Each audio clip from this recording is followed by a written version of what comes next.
in our lives have either started back at school last week or this upcoming week. And I wanted to share a story from the beginning of the school year for me when I was going into the 4th grade. Now, in Canada, back in the early 90s, if there weren't enough kids for a full class, we would do what we called split classes. So you'd have grade 3 and grade 4 would be in one class together. And that happened the year that I was going into the 4th grade. There was a 3-4 split, and there was a 4-5 split. So I guess it was the 3s and 5s that didn't have enough kids.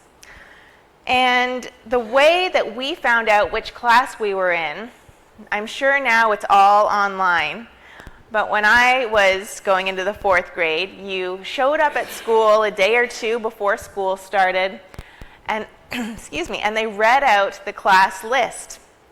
And that's how you found out which class you were in.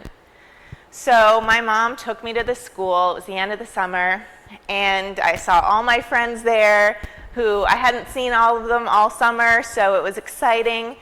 And we all waited for our names to be called. Of course, my last name starts with a W.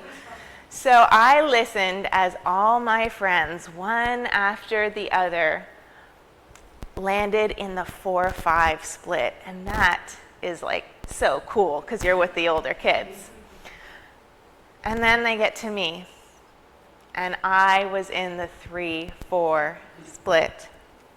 I was heartbroken. I sobbed.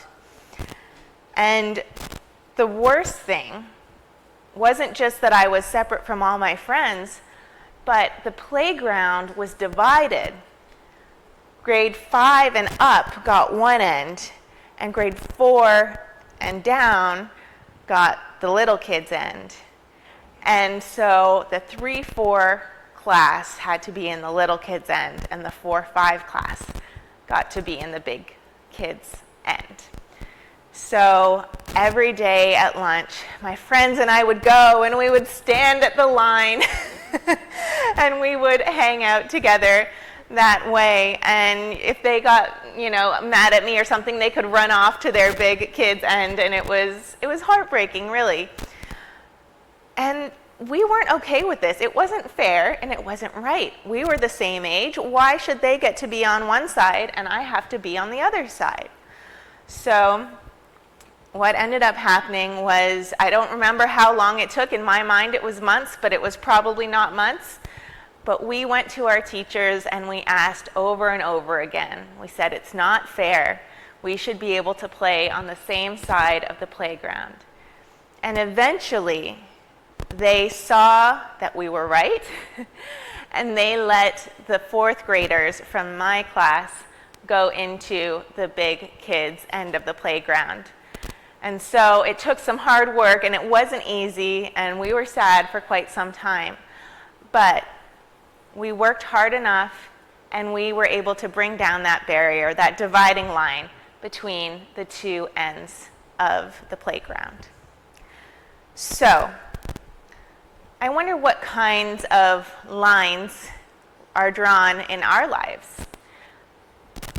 They might not be physical lines like on the playground, or they might be, but they might be lines like, these kids aren't as good at sports, so they don't get to be on the team. They don't get picked for the team. Or maybe it's differences in physical and physical ability or other differences between us that keep us separated. And I wonder if, as you, I'm going to talk to the camera, you all go back to school, and those of us here go into our daily lives, if we can remember when we see those barriers that are dividing us from other people, if there are ways that we can work to take them down so that we can all be together, that we can all be included. It's not always easy, but it is worth it to be together. Amen?